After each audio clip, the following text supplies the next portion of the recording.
तो छत्तीसगढ़ में 90 सीटों पर सफलतापूर्वक मतदान के बाद सभी पार्टियां अपनी अपनी चुनावी गणित लगाती हुई नजर आ रही हैं।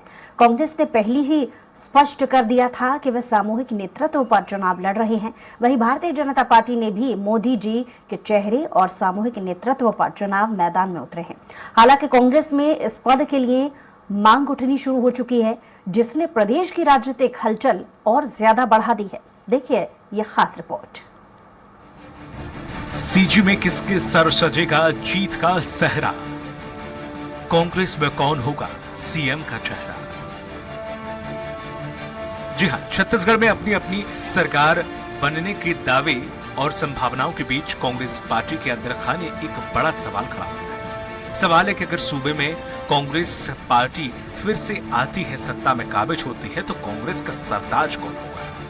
वैसे तो कांग्रेस के 2.5 साल वाले फॉर्मूले के इतिहास से सभी परिचित हैं। 2018 के विधानसभा चुनाव में कांग्रेस ने जीत के बाद मुख्यमंत्री पद के लिए 2 बड़े चेहरे सामने आए थे। चर्चा थी कि 2.5 साल के लिए भूपेश बघेल को मुख्यमंत्री बनाएंगे और फिर बचे हुए 2.5 साल के लिए टीएस सिंहदेव मुख्यमंत्री पद संभालेंगे, पर ऐसा हुआ नहीं, जिसे लेकर कांग्रेस में काफी खींचतान देखने को मिली। 2023 में कांग्रेस एक बार फिर से सामूहिक नेतृत्व पर चुनाव लड़ रही है। हालांकि कांग्रेस ने यह भी स्पष्ट किया है कि उनके पास पहले से ही कई बड़े चेहरे हैं, इसलिए मौजूदा मुख्यमंत्री के चेहरे पर चुनाव लड़ना उनके लिए घाटे का भी सौदा हो सकता है। मगर अब इन बड़े चेहरों में सरगुजा के राजा साहब टीएस सिंहदेव ने एक बार फिर से मुख्यमंत्री पद के लिए अपनी इच्छा जताई है। बनने का ये तो तय है कि सीएम नहीं बनने की स्थिति में आगे चुनाव लड़ने का कोई औचित्य नहीं, ना मैं लड़ूंगा। उप मुख्यमंत्री टीएस सिंहदेव के चुनाव नहीं लड़ने वाले बयान से प्रदेश की राजनीति एक बार फिर से गर्म हो गई। पूर्व मुख्यमंत्री डॉक्टर रमन सिंह ने कहा है कि वह सही बोल रहे हैं, उनके मन में पीड़ा है। 5 साल से वह इंतजार कर रही है। यह वादा कर उनको 5 साल घुमा कर रख दिया गया, पर उनकी भी इच्छा गलत समय पर जागृत हुई है। अब बीजेपी की सरकार बन रही है। यह महत्वाकांक्षा व्यक्त करने से कोई फायदा नहीं होगा। बिल्कुल ठीक बोल रहा है। उसकी मन की पीड़ा 5 साल से वो इंतजार कर रहा है।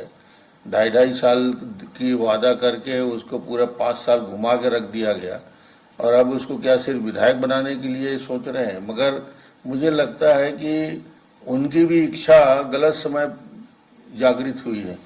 5 साल पहले यदि इस इच्छा शक्ति को दिखाए होते तो कुछ मिल गया होता। अब जब बीजेपी की सरकार बन रही है तो अब ये महत्वाकांक्षा जागने से भी कोई फायदा उनको नहीं होगा। वही टीएस सिंहदेव के सीएम बनने के बयान पर पीसीसी चीफ दीपक बैजू ने कहा है कि वो बयान हमारे वरिष्ठ नेता का व्यक्तिगत है। भाजपा को मुद्दा चाहिए, वो बड़े लीडर, उनका सोचना कहना छत्तीसगढ़ के लिए मायने रखता है। ये उनका व्यक्तिगत बयान है। देखिए, ये बयान तो हमारे वरिष्ठ नेता है, उप मुख्यमंत्री है टीएस बाबा साहब का व्यक्तिगत बयान है। देखिए, भारतीय जनता पार्टी को तो मुद्दा चाहिए। कांग्रेस अगर थोड़ा सा भी